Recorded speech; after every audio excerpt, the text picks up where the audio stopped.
Ladies and gentlemen, welcome back to the 12 Talk podcast. My name's Josh, here with my co-host and podcasting partner in crime, Mitch. We have got a brand new series coming at you today. This is the Seahawks season review series. It's episode 1, and we're kicking it off with a bang. So we've had this gentleman on before. He's a face in the Seahawks podcast industry. He's a BBC broadcaster. He writes the Seahawks draftblog.com, sometimes controversial, always very informed and always very measured in what he thinks. And like I said, we had him on for a mid-season review and it was absolutely fantastic.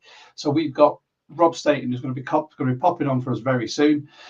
He's going to be going through things like, how did Mike Mac do in his first year? Standout players, standout plays, rookie class, a host of other things. If you've got any questions or comments, please pop them in. We'll try and get them answered by the end of the pod. But before I start, Mitch, how's everything going?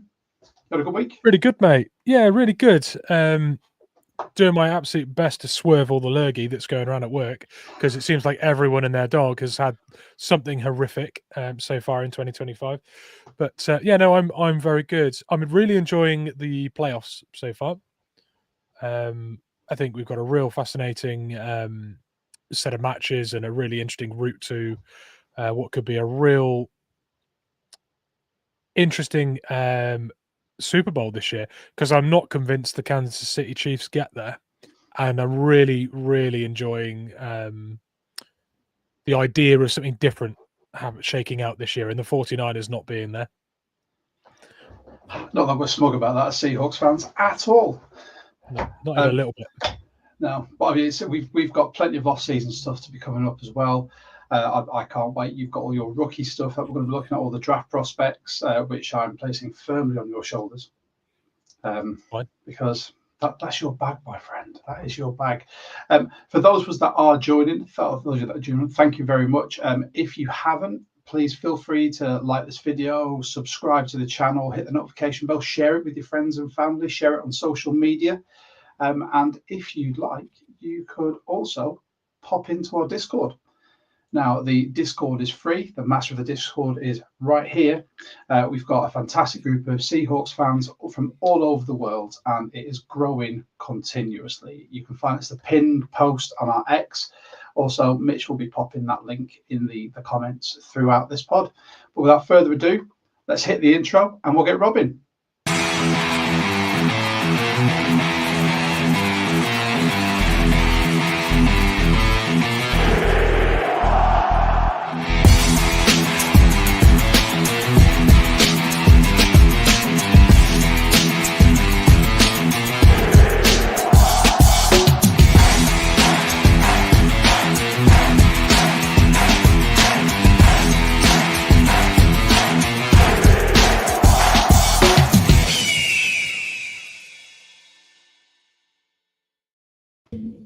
Welcome back, everyone, and welcome, Rob. Thanks for coming back. Hey guys, yeah, pleasure to be back. Always good to talk Seahawks with you. You've been doing it a lot as well. I've seen a lot of pods that you've been on recently. You've been getting me through my working day. Yes, well, it's very busy at the minute. The day job and this is definitely keeping me very busy at the minute. I was going to say, well, I've had about 2 hours sleep this week. So, yeah. So you're a parent as well, so you should be used to that. Yeah, well, thankfully they're a bit older now, so I can kind of let them. I just leave them to their own devices, and they do what they want. They're 11 and 7, nearly 8, so not too bad. I've only got a few years to wait. I mean, without further ado, let's just get straight into it, because, like I said, you're a busy man. You've been doing a lot of these. Mitch and I would like to ask you a few questions, and hopefully you've not come across all of these. For anyone who hasn't seen Rob on the other pods, you can check him out on multiple. He's been on Hawks on Rundown. There's quite a few you've been on. I can't even name them all. Obviously, your own. Yes. Who else should be? Go on. You can give a shout out. I'm more than happy for people to check it out. Puck Sports. You do the Puck Sports one every week, every Wednesday, and I've been on a few. But the main one to check out is my own. Which is Rob Staton Football on YouTube. So go and subscribe now and help the channel. There you go. If you need to find the link, it is in the comments and the description down below. So let's get straight into it. Rob, how do you think Mike fared in his maiden voyage as a head coach of the Seahawks? I think it was fine, but only fine. They didn't beat anybody particularly good. All of their wins were against average teams or bad teams, with the exception, obviously, of Denver. And that was Denver's first game of the season on the road with a rookie quarterback playing his first NFL game. So there's a bit of an asterisk toward that. They beat the Rams at the end, but that was Rams minus a string of key players. So a 10-win season that really feels more like a 9-7 season to me. That last game, I mean, I've not been that bored in a long time. I just wanted to get it out of the way, and now they can move on. So they've got some serious improvements to make. But the good news is that they've done what they needed to do. They needed to make a change at offensive coordinator. They're now trying to find a new one. That's stage one, and then stage two will be to fix the offensive line. Which is going to be the big thing that we're going to be watching on bated breath to see what they do, whether it's going to be drafting someone high profile, which we'll get onto after, or it's going to be a big free agent move. Personally, I think, as disappointing as it was for us not to make the playoffs, a 10-7 season, I can quite happily get on board with that, with a rookie head coach, with a team that wasn't his own, someone that the team he's inherited. And looking at the draft, I don't think all of those players were his choices either. So this off-season will be the start of him really building his squad and his team. Speaking of the season, Mitch? Yeah, Rob, was there a moment in this season that really stood out for you, negatively or positively? Was there a defining moment in our season that you could put your finger on? Well, there was no big win. I was really hoping that they would beat a really good team, have a sort of a victory that you'd feel obliged to go maybe watch again during a boring summer day, or even just watch the highlights when you've got nothing to do. I don't think they've got a win like that. So I suppose the highlights for me would be probably just the emergence of Leonard Williams as a great force. Seeing some of the games that he had, the pick six against the Jets was a fun play. And that sort of 3-game stretch where he was pretty much unstoppable in that period was a highlight. And then from a negative sense, the Giants loss was just horrendous. And it became worse with every passing week because the Giants just got worse and worse and worse from there. And you made the Giants look like a playoff team. So, I think that was the biggest disappointment for me. And they've clearly got a lot that needs to be fixed. Yeah, I think John Schneider's under a lot of pressure this year. I think if he doesn't fix some of these issues, he's going to be in bother. I don't think he's on a particularly long leash at the minute. And they have got to become the kind of team that, one, can win games at home again. Big games, not just we're playing an awful team like the Skylar Thompson-led Dolphins. That's a win. It has to be that you can beat the Packers at home and the Vikings at home, and you can beat the Niners at home and the Rams at home and stuff like that. So they need to get back to that kind of a team. And I mean, they're a million miles away to being a more competitive team than they've shown the last few years, but they are quite a long way away from being the kind of team that they're playing this weekend with a realistic chance of making the Super Bowl. So they've got to keep taking steps forward. And that starts for me with becoming a team that is great in the trenches. And what they've got to do. It's off season, so over to you, John. Yeah, absolutely. Yeah, I think for me, there was a moment in the middle of our season where we cut Dodson and we went out and got Ernest Jones. And I know picking a standout moment of the season that was off the field is a bit odd, but with a lack of, like you say, a sort of benchmark win that really stood out, I think that was a real key indicator that Mike Mac isn't afraid to be really cutthroat, especially on the defensive side of the ball. A lot of the really cutthroat decisions that we saw in season were the defensive side. We saw draft picks at corner that were cut and didn't even see any play. We saw players that we picked up in free agency on the defensive side cut and replaced. So yeah, I think that showed a real sort of high conviction cutthroat attitude from Mike Mac, and that stood out this season for me, that he wasn't afraid to do that, and also that it was supported by John Schneider as well. I mean, we saw his draft picks getting cut and free agency targets removed. I'm sure John had a lot to do with that, and he backed Mike Mac to sever them. So I thought that point that really stuck out for me. Yeah, it's a couple of good shouts there. And I think that definitely the change in the linebackers and the turn that created was a big deal, because the defense looked as bad as it did in the Pete Carroll up until that point. So seeing that sort of take a step forward was a big positive. Still think the defense needs more. I still think there's room for a really disruptive defensive lineman to add to what you already have. I think whether that's an edge rusher or someone who can complement Leonard Williams, I'm not sure, but I do think sort of those edge areas you kind of always left. I mean, I am anyway. Derek Hall's a good player. I think Boye Maffei's a good player. They're not great players though. So can you add something to the edge there that is going to terrify teams with Leonard Williams inside, hopefully Byron Murphy taking a step forward. So there's still work to do for the defense, but they did definitely take a turn after that trade. It felt like a big moment. Yeah, I think it was just the benefit of having a linebacker who could command that defense. I think that's what Ernest Jones does. He walked in that building and instantly seemed to have the confidence and the leadership qualities that really galvanized that defense. And he clearly conveyed the message that Mike Mac was trying to convey before he even got there. With that, we're talking about Ernest Jones. You've spoken about Leonard Williams. Who was your standout player? Was it Leonard, or have you got anyone else in mind? Yeah, it's Leonard Williams. I think he's the best player on the team.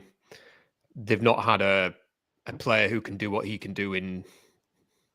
I don't think they've had a player like that since I've started following the Seahawks, and it's been a couple of decades now. So, somebody who can just destroy things from the interior. I mean, for a defensive tackle in Seattle to get 11 sacks is practically unheard of.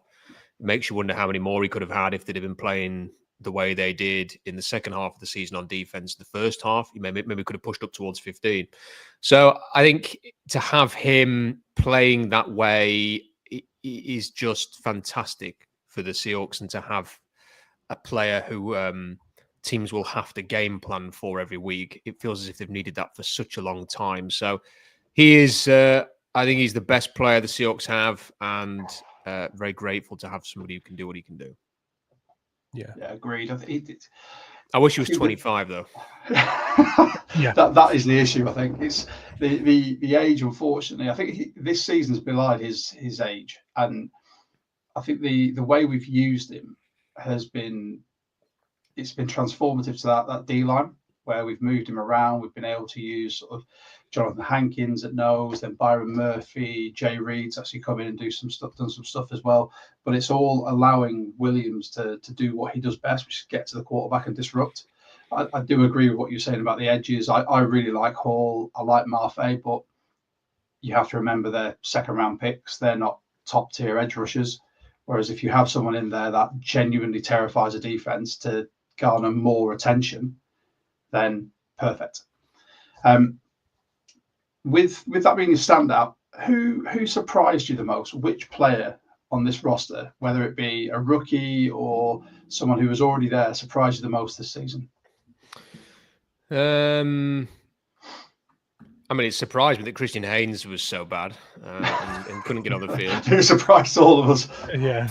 I mean, listen, not to expect him to start necessarily, but certainly to not be below LeMayer, and for them to say, well, do you know what? We'll let LeMayer take the rookie lumps this year and get that experience in the bag instead of Christian Haynes suggests that there's not a great future for Christian Haynes. I think, I don't think anybody surprised me that much. I suppose Tyrese Knight probably played better than I would have thought was capable for a rookie. But what I'm going to say for this answer is that I think it's a nice surprise to see not only Abe Lucas play the number of games that he did. Kind of went into the season wondering whether we'll ever see him again. He played most of the games and seemed to be doing all right. So, not amazing or anything, but seems to be a player that, once again, touch wood, we'll go into next training camp with Abe Lucas as your sort of unchallenged right tackle, which I think is a great thing. And yeah, I'm a bit surprised that we're sat here in the middle of January with that as a possibility. I mean, yeah, you mentioned... For me, go on, Mitch. No, you go, mate, because I was going to move it on to the next one because there was a nice little segue into the next bit. But you go and say. Sorry, I'm going to break your segue then. For me, the most surprising player that I was pleasantly surprised with was Zach Charbonnet.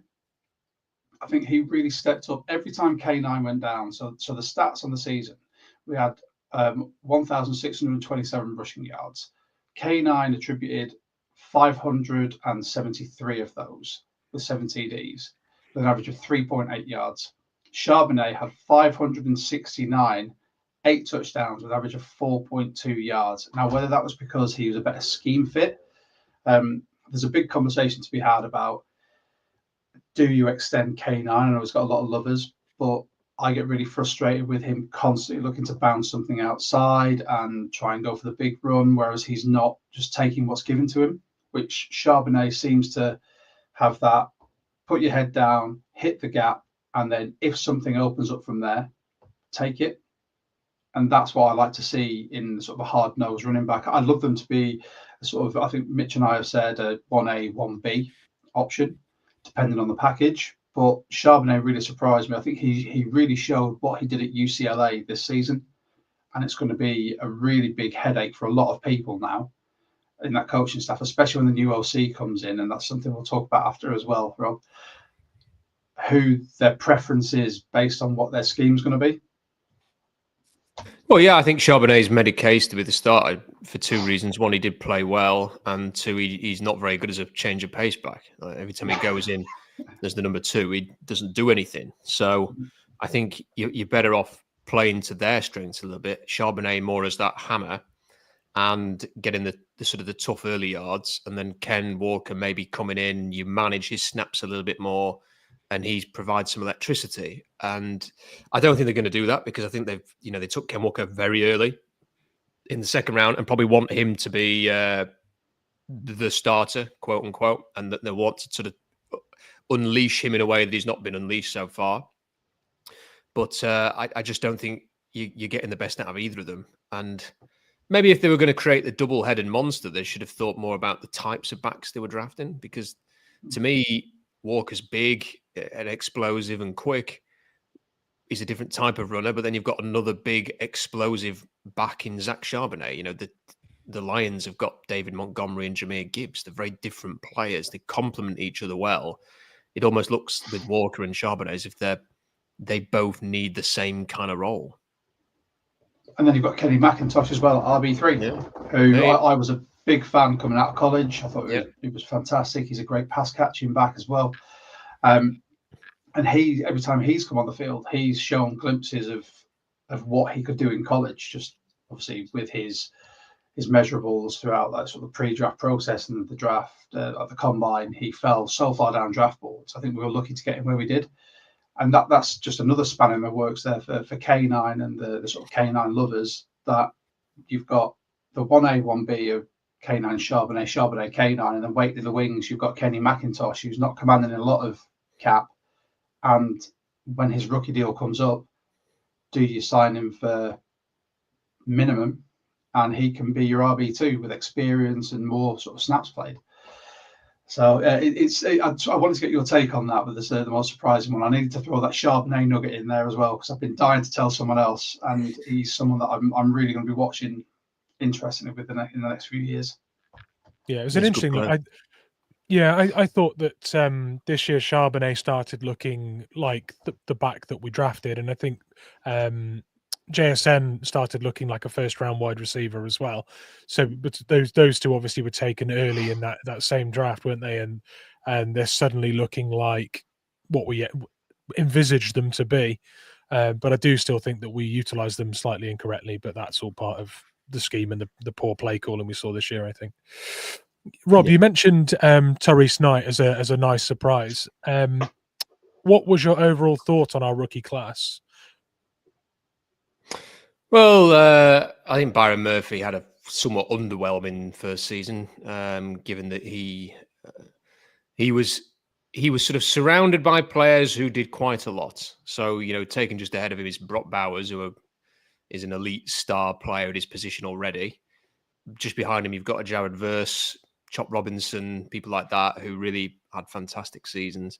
So because of that, it's quite easy to sort of look with a tinge of disappointment. What I would say to that is I don't think he was ever the player that I think some people start to think he was, that he was going to be this sort of game-wrecking interior defensive lineman who collected loads of sacks. That's not what he is. he's far more likely to be a Christian Wilkins type over the next few years than he is to be an Aaron Donald or anything like that. He's more like Grady Jarrett and Christian Wilkins for me. And if you watched him on tape at Texas, he was very good at sort of, he could get down on a knee and leverage and then drive people and hold position and absorb blocks and sort of connect things up the middle. He was not a big sack guy. He was not a quick swim, rip, get into the backfield. So I think really you might want to get used to this version of Byron Murphy a little bit, that he might always be somebody who anchors the middle rather than necessarily blows up the middle. So I don't think it's probably, he probably underwhelmed a little bit based on the expectations, but this is probably what it is. Then obviously Haynes has been a big disappointment. Tyrese Knight has played well above expectations as a rookie. I think it's credit to him, credit to Mike MacDonald. I wasn't a massive fan of the pick, but the tape was the tape. You can only go off what he was showing in college. And in college, as Chris Spielman was saying before the draft, he was like a dog let loose in a butcher's shop.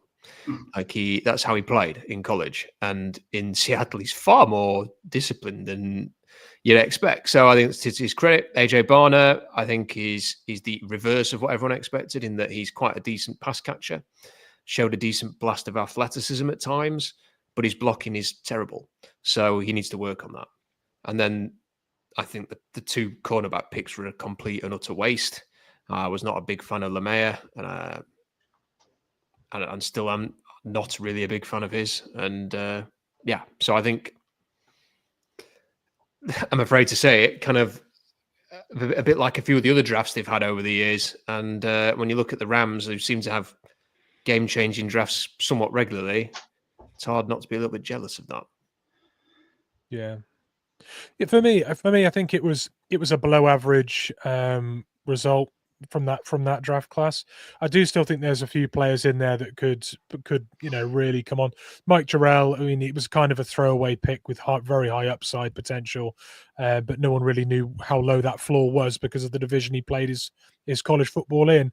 And I think we were pleasantly surprised to see him feature and do reasonably well at times.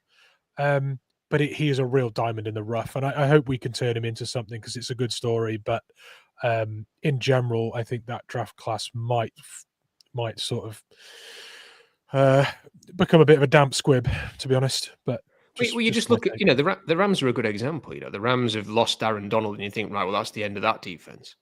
They have nothing at cornerback to speak of. They let Ernest Jones, basically gave him away for a ham sandwich without any ham in it. And then, we'll just go and draft Braden Fisk and Jared Verse, and then pair them with, Colby Turner and Byron Young, and all of a sudden they've got this really active pass rush. And then, we've drafted Cooper Kupp, not with a high pick, and he's been brilliant. We'll just go and take Puka Nacua now. Their ability to find running backs, Karen Williams,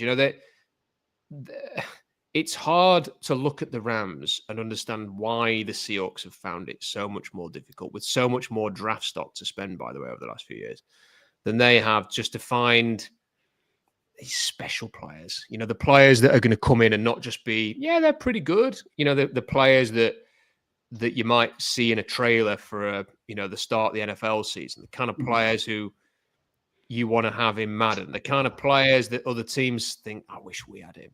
And I'm not really seeing any on this roster that, people could go, Devin Witherspoon's a good player, Leonard Williams is a good player. Is anybody sat at home thinking, I just wish we had Devin Witherspoon on our team? I don't think they are. But plenty of people will have watched Cooper Kupp in his best years, or Puka Nacua now, or Jared Verse, and thought, oh man, I wish we had that guy. So that's the tough thing with it. Yeah, I think the main comment that I hear and sort of see, this whole draft class, I mean, a lot of hopes were pinned on Byron Murphy being this destructive force up the middle, and Leonard Williams has just completely taken that off him. And I'm not sure if it's going to happen, especially when you've still got Jaron Reed there as well, taking up some of the snaps in the position that I think Murphy would prefer to be playing.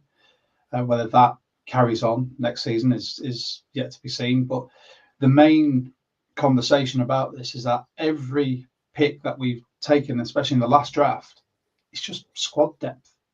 Like you said, there's no one there where you go, that's an incumbent starter, that's a superstar in the making. After his rookie season, you can see exactly what trajectory he's on. I mean, just some of the. I mean, Mike Gerald will start from at the bottom. Essentially, the last pick, he allowed 3 sacks off 250 snaps. Lemaya 2 sacks off 358. And then you've got Christian Haynes off his 167 allowed a sack as well. And they weren't outstanding numbers. The O-line's an issue anyway. But then you've got the DJ James cut. Pritchett had one of the worst. I think he had the worst, or if not one of the worst, rookie coverage grades in this whole class. I don't know why they drafted those 2 cornerbacks.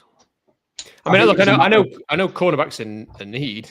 That's probably what it was more down to. But as soon as those picks came in, I was like, nah, there's better players than them available. But then you wheel out an aging Artie Burns veteran, and he performs miles better than both of them. You know, I think it's they got Pritchett. I mean, we've got one Auburn cornerback, and then James was sat there and went, oh, now what?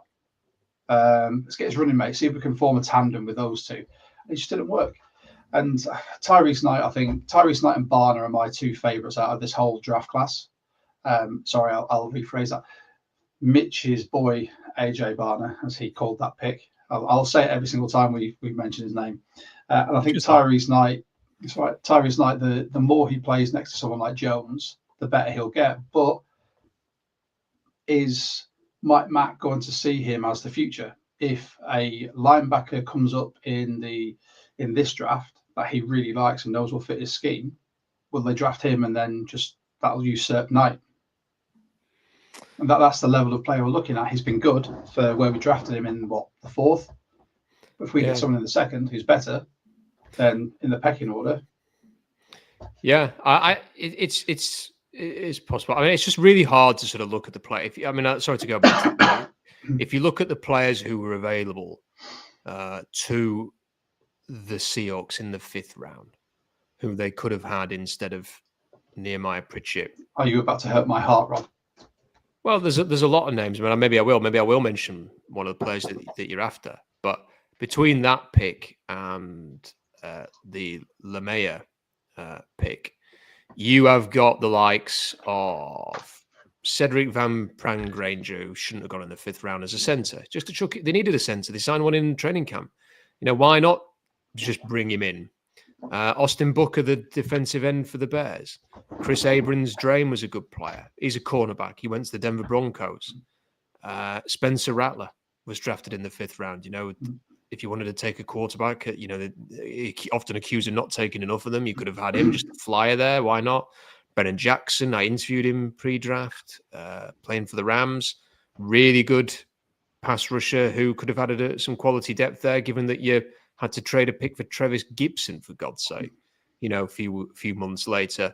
Eddie Ulofoshio from Washington, who went to Buffalo as a linebacker. Dominic Hampton from Washington, a safety who went to the Commanders instead. Jacob Monk, a centre that I liked, went to the Green Bay Packers. Tyrone Tracy, who has had a great spell for the Giants, was a late 5th round pick. And then even if you look in the compensatory picks, you had Kitan Oladapo, a safety going to the Packers, really good player. Trevor Keegan, a guard, went to the Eagles. I mean, the Eagles tend to know what they're doing when it comes to linemen.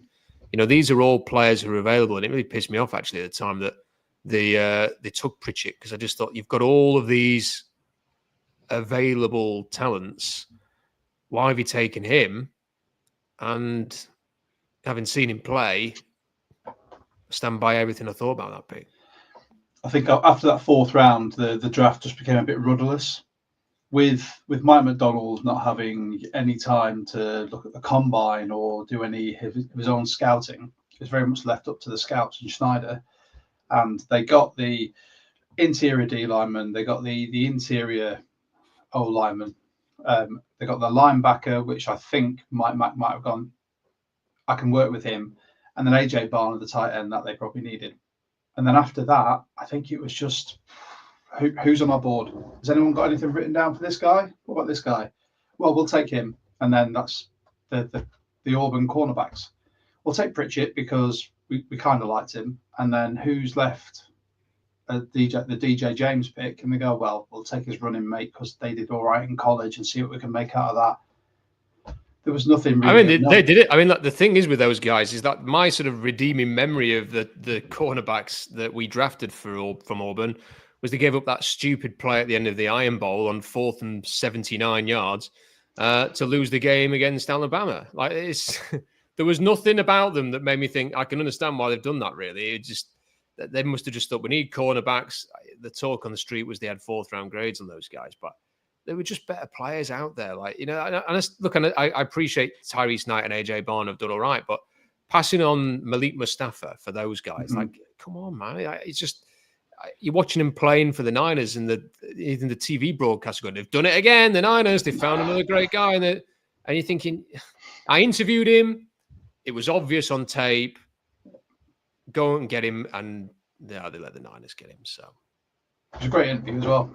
I mean, he was one of those that Mitch had pegged in our sort of pre-draft pods. Mitch called out a lot of those names as sort of late round picks, and the fact that we just completely overlooked them really got to me. And I think this is where I'm hoping this season Mike MacDonald gets to have that conversation with the scouts and Schneider and say, look, we can't have the same as what we had last year. You didn't pick for anything other than just panic picks. We need to actually fill out a roster the way I want it to be filled out with the right kind of players. Well, John's got. There's a lot of pressure on John. Like, he has to get. He's not had a game-changing draft in a long time. Like, he had 2 drafts during the Russell Wilson trade period, where he drafted a lot of players. And, you know, if you want to pick through them and go, well, he was a good pick, then fine. But when you have a lot of picks, you should be doing well. You should be getting good grades for your drafting. When he has a normal set of picks, we're having average or below average drafts. And this has been going on for a decade now. So he needs a game-changing offseason. His free agency was awful last year. His draft was average. You can't have another one of them. If they have another one of them and they're another 9 or 10 win team next season and not making the playoffs, John Schneider won't be the GM of the Seahawks anymore. Agree. Yeah, I think that the seat is heating up for him. Before we get to sort of the next couple of questions for you, as the UK Seahawks official podcast, we do like to give them a shout out during our pod. So as the official podcast of UK Seahawkers, you can join the UK Seahawkers for as little as £12 for individual membership or £20 for a family membership for up to 4 people in the same address. Anything outside the UK, it's an extra £5 postage. You get access to some fantastic giveaways. You get some 10% discount at the pro shop. You're eligible for game day field passes, and you get some lovely goodies with every membership. This year we got our throwback goodies. We got our wristband, our patch. You get your membership card, and this year we've got an RFD card. There's always something a little different and individual in there. And we have a meetup. It's now confirmed in Glasgow. It's at Admiral's Wood on Waterloo Street on the 3rd of May. If you'd like to join us, some are members of our Discord and the UK Seahawkers there. If you're not a member, just get yourself in there. You can pay by PayPal. Come and join us. It's £5 per person to go and attend that and be with Seahawkers from around the UK, meeting up in the beautiful city of Glasgow. So massive shout out to the UK Seahawkers. Thank you so much as well for everyone who's joining us. If you haven't and you're new to this channel, thank you very much, Rob, for bringing all these people along. You can feel free to like, subscribe, hit the notification bell to stay up to date. Rob is the first guest we've got on our post-season Seahawks review series. We've got some other great guests coming up, including Bryce Coops from the Hawks Zone Rundown, who I know, Rob, you've appeared on their pod as well. Awesome guys, good friends of ours as well. And they're also members of the Discord. In fact, we'll be speaking to Bryce on Saturday evening to do the same thing to see what his opinion is. The Discord link will be popped in our comments as well by Mitch. So if you want to join, it's completely free. Talk to Seahawkers from around the world and great community that we're building there. Right, let's get back onto these questions, Rob, as now you've come into the middle, sandwiched in between, I'd say a rose between 2 thorns there, to be honest. But Mitch didn't like that. Yeah. All right. I want to know which one I am. Thorn, 2 roses. Fine. All right. Put me down some more.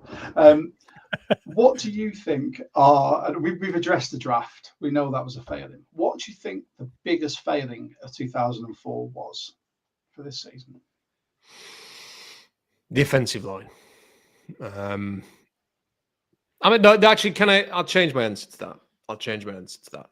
The biggest failing was Ryan Grubb, because it's his responsibility to make a bad line not as bad as it was. I mean, just you have to show incremental improvement there, to the point where it's not holding you back as often as it was for as long as it was. He didn't really seem to. He felt a little bit like he was struggling to keep his head above water throughout the whole season, and it's a shame. I don't really have a negative thought on the process for the Seahawks. If I could think back to last year, I think we all. I mean, I can't speak for you two, but I think most Seahawks fans were sort of just consumed completely by who was going to be the head coach.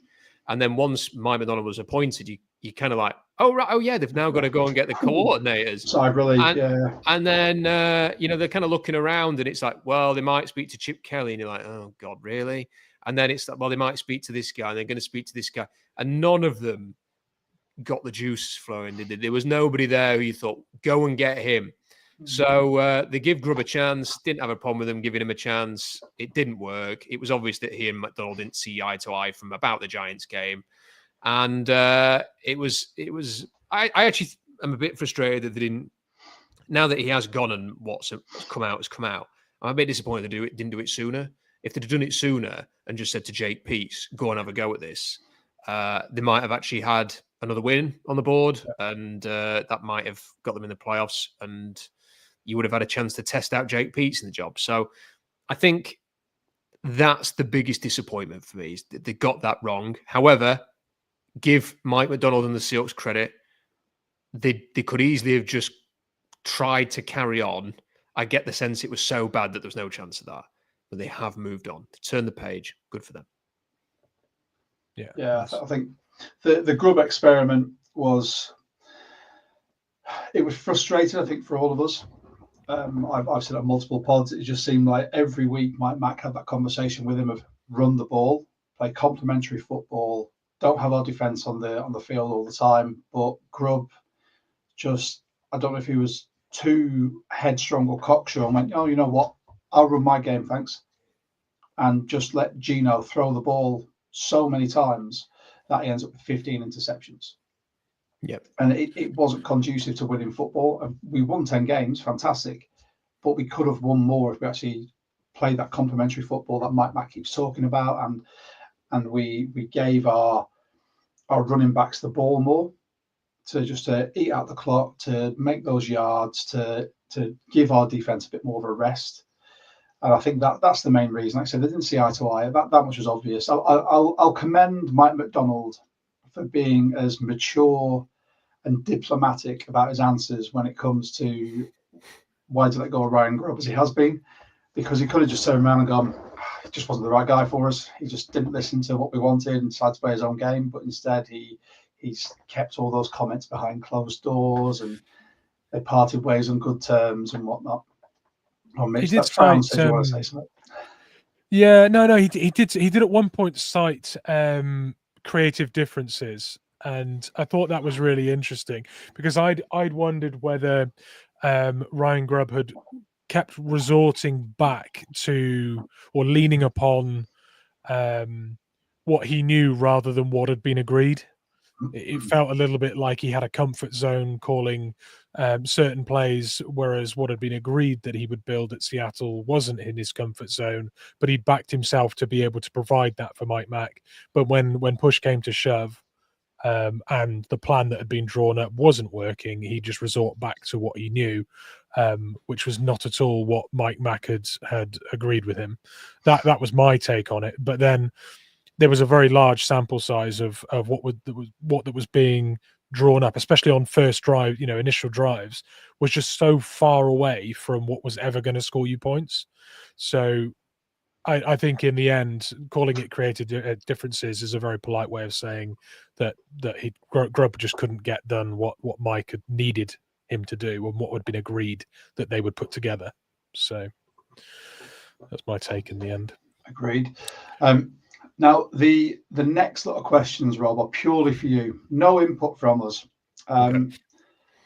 Mitch, I believe you've got the next question, my friend. Yeah, you'll like this one, as you're such a gleaming light of optimism. Usually, Rob, what are your reasons to be optimistic moving forward? What have you seen this year that gives you some sort of optimistic sort of seeds that may have been planted this year? What do you think? Well, I think the fact that they're getting a new offensive coordinator gives you some cause for optimism. There's no reason to be negative about that. We'll see what the offense looks like with a new person leading it. So that gives me some optimism. I think the defense certainly took a big step forward. So can it take another step forward? They're going to have another draft. They're going to have another free agency period. It's not all going to be about the offensive line. So can they add a bit more talent to the defense and take another step? I would say that's a cause for optimism and probably the state of the NFC West. The Rams, fair play to the Rams, who were bloody brilliant last week and against the Vikings, and you've got to doff your cap to them for that. But they do have a very old quarterback. That Cooper Kupp is getting up in age now. So if they're the team that you're chasing, they won the division at the end of the day. I don't think it's not like looking up at the Niners like it was 3 or 4 years ago. The Niners, what are they now? The Cardinals are the Cardinals. I think they always will be. Every 15 years, the Cardinals will have a good season or two, and then they'll go back to being the Cardinals. So there's not a real. You're not in a loaded division anymore. So you need to win one more game than the Rams this year to make the playoffs and win the division. So next year, can you be the team at the top? There's no reason to believe that they can't. So I guess there was the reasons for optimism for me. And Jackson Smith and Jigba's emergence, I think, is going to be fun to watch next year to see if he can take another step. Nice. Okay. So with the off season now upon us, for Seahawks fans anyway, who are your top 3 cut or trade candidates? Cut or trade candidates. So the first cut candidate for me, if I just you've got a list written down. I don't have a list. I've got the. Hey. I use over the cap, and it's pretty useful at a time like this. So Draymond Jones is the obvious first one because he's been bad for 2 years and he's too expensive. So I would move on from him, and I think it's a draft where you've got players with a similar body type to him. So I think you can replace him for a lot cheaper in the draft. So Draymond Jones would be the first one. Roy Robertson Harris would be the next. His snaps just came way down at the end of the year. You are on the hook for $6.6 million there. So he's not. He may be back with the team. I don't mind him coming back, but he's going to get cut first and then brought back, unless they sign him and lower that. But it just seems like an unlikely thing to do. They'd more like to cut him and then maybe talk. And then I'm really, really torn on what to say. I know what I'm going to say.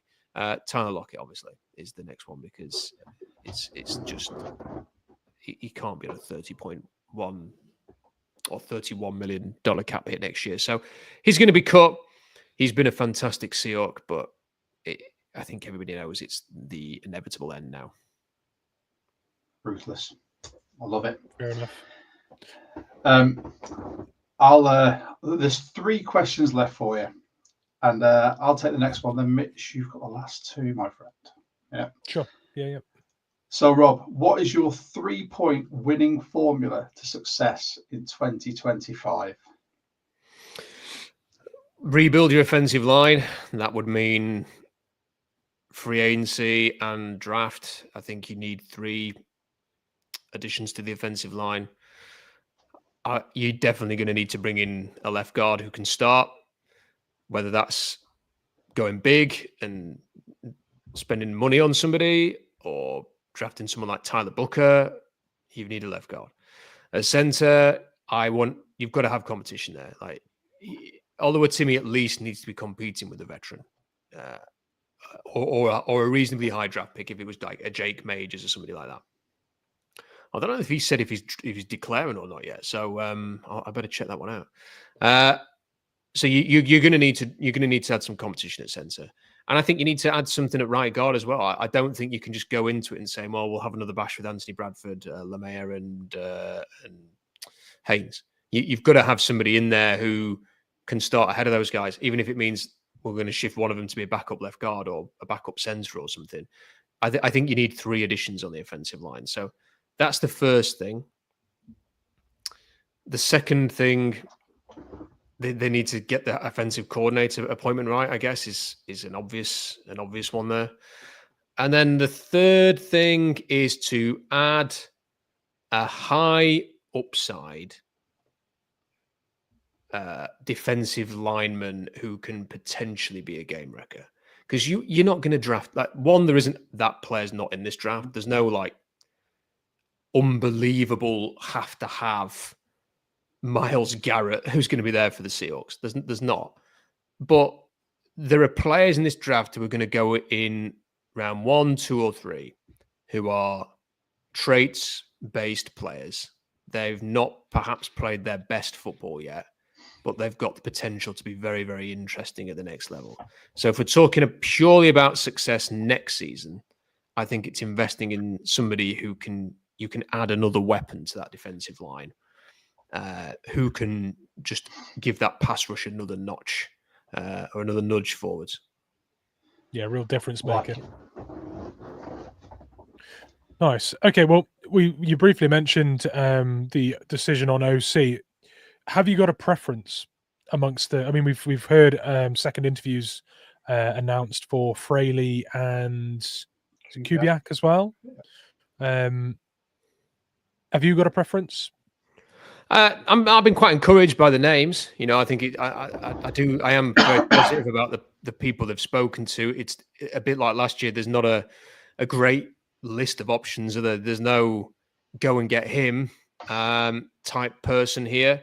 So there's also hardly anybody with play calling experience. So it's really difficult to sort of know, to root for anybody, let's say. It's hard to root for one candidate.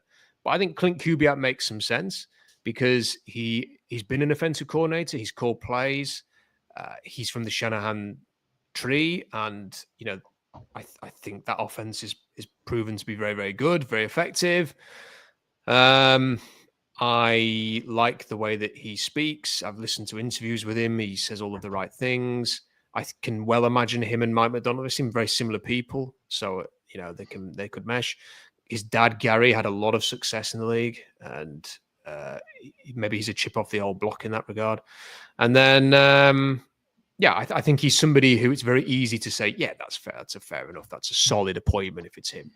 With Fraley, I mean, there's talk that they want to have another interview with him as well. Obviously, they can't do anything with that until they know whether he of course, loses at the weekend. So if they lose to the Commanders, which I'm going to say now, I don't think is out of the question. By the way, like the Lions they've lost Zeitler for this game. You know, that's another injury. They are so powerful, so prolific, but then the Commanders have just got this bit of magic to them, haven't they? You know, and they've got that quarterback. He's a bloody player. They've been great to watch this year. Yeah, they're a fun team, aren't they? Say it, but when you look at the facts, they've got someone who's our potential head coach candidate, and didn't get him, and Bobby Wagner's gone there. Yeah, I mean, listen, what I would say is I don't regret either of those things. By the way, like Dan Quinn, great guy, whatever. I don't wish he was in Seattle. I mean, he's succeeding because, he's built a great staff. I'll give him that.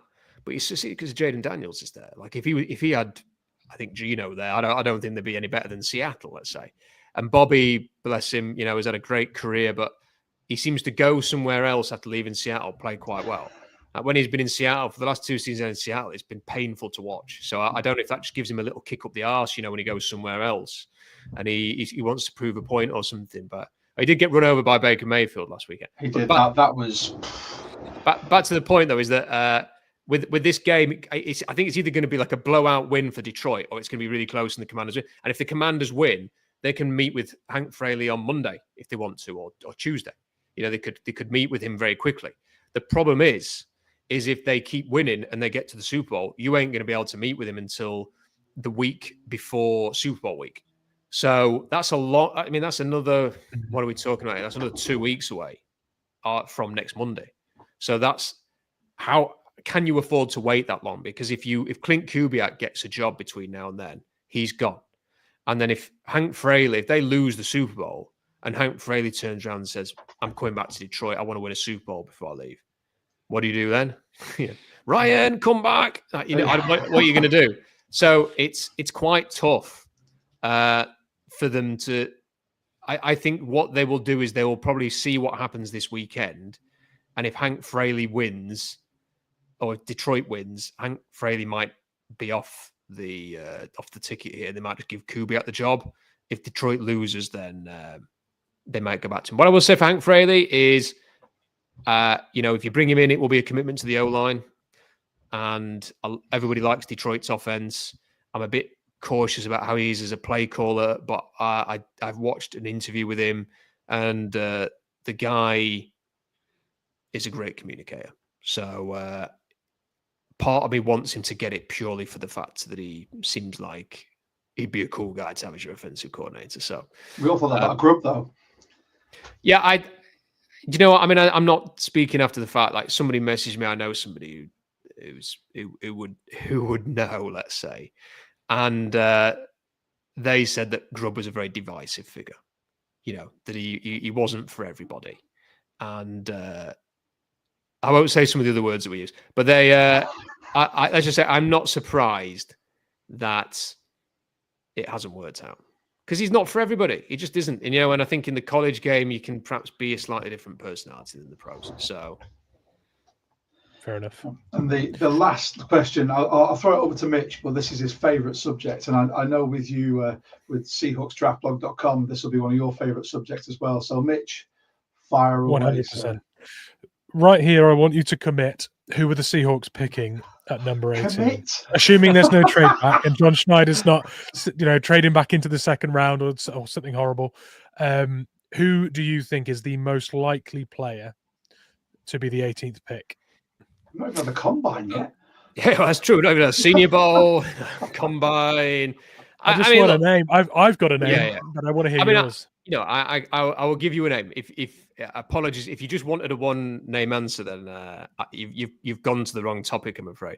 But what I will just say quickly is the answer to this question will probably determine on a few things. Most importantly, who the coordinator is, because if you appoint Hank Fraley as your offensive coordinator, the Lions have a very different profile of offensive linemen than the Shanahan guys. So the Shanahan, it's more of a zone. Now look, Sean McVay's got the same system as Shanahan, and he's ripped it up and started again with big hulking offensive linemen. So that's always a possibility. But if you were going for pure Shanahan blockers, they're very different zone blockers compared to what the rest of the league is doing right now. So that would shift my opinion on this a little bit. I think the name I want to give you is the first person I scouted, or not the first person I scouted, the first person I wrote a scouting report for last summer was Tyler Booker at Alabama. He's a big 325, maybe a bit bigger even, pound offensive lineman, 5-star recruit, captain, the heart and soul of Alabama, such as it was last season. They have a bad offensive line, except for Tyler Booker. He's the only one who played well consistently this season. And he's not going to be Steve Hutchinson, I don't think. Few people are. But what I tell you, I think he will be, is he'll be somebody that you can trust to play week one in an NFL season and not be overwhelmed.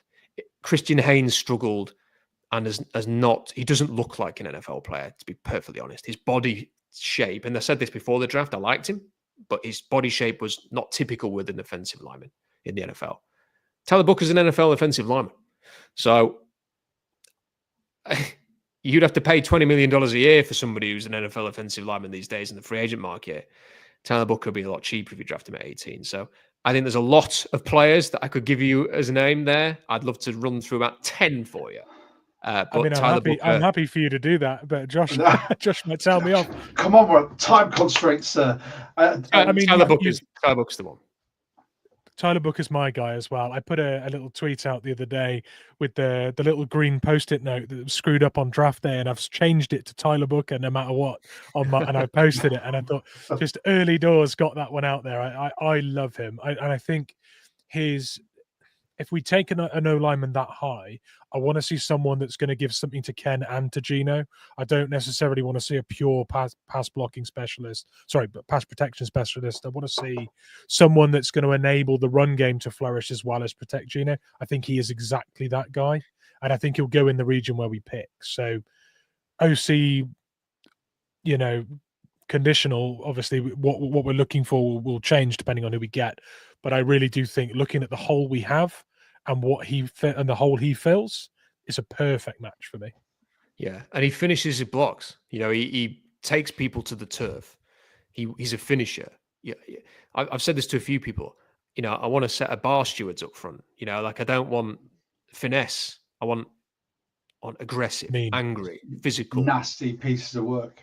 So give me Tyler Booker because he finishes. And there's a few offensive linemen that finish. There's a few that just hold. And I don't want a hold position. I want someone who's going to send you to the turf. Love that. I like it. Well, there ends our questions for you, Rob. Thank you so much, because we wanted to speed through those last ones without a lot of interjection from us. Before everyone who's joined us, thank you so much again for everyone who's tuned in. It's been great having you on, Rob. For those who don't know where to find you, do you want to tell everyone? Yeah, so seahawksdraftblog.com, and there's lots of stuff on there. Some may say too much. And then on the YouTube, it's Rob Staton Football, all one word. So if people are listening to this and they could subscribe to that and check out seahawksdraftblog.com, that would be massively appreciated. Awesome. And let's not forget on X at Rob Staton as well. Yeah, I mean, if you go on there though, at the minute you're going to hear a lot about Sheffield Wednesday. So maybe not just now then. Yeah, you might want to avoid that for now. But check back in a week or two, maybe. But I'll at Rob Staton, all one word on it. And can I just say, thank you. It's great that to see a UK based podcast doing well and getting some good people on. I'm not talking about myself there. I'm talking about you saying you got Bryce on this weekend. So it's really good to see, and I've really enjoyed the two visits so far. No, thank you for being the first guest for this the Seahawks season review series. Like I said, we've got Bryce on Saturday. Hopefully, Dan Viennes, Clinton Bonner from the Seahawkers podcast. We've got some of the German Seahawkers going to pop on. And we're going to have a round table with some of the 12s that are in our Discord as well. So if anyone does want to join that, feel free to click that link. But I'd just like to once again say thank you so much, Rob. I know your time is very precious because you're a very, very busy man, as we alluded to earlier. Not only as a BBC radio host, but also Seahawks journalist, podcaster. The lot, and we follow everything with great intrigue here, so we just really appreciate you coming on. This has been one of those weeks. My wife's just kind of like shaking her head, saying, "What are you doing? Like another podcast, another video, what are you doing? Like just rest." And I get that too. I've got Monday off, so that's my next day off. So bring it on for Monday. Well, you see, the thing is like when I think of a day off, I think that's an ample opportunity to sit and write something. So I keep saying we need to go away. We need a holiday, but we're gonna have to wait. We have to wait for that. Oh, mate. Well, thank you so much again for coming on. Thank you to everyone who's tuned in. Weaving the 12 Talk podcast. I'm going to make sure I point the right way. That's Rob Staton. You can follow us on YouTube, X, Insta, at 12 Talk Pod. We've also got a TikTok for any of those US viewers. I don't know how good that's going to be for you till Sunday or whatever that is. But we'll be back on Saturday with Bryce from the Hawks on Rundown. Feel free to like and subscribe to this channel. And I just want to finish this with another thanks again. And go Hawks.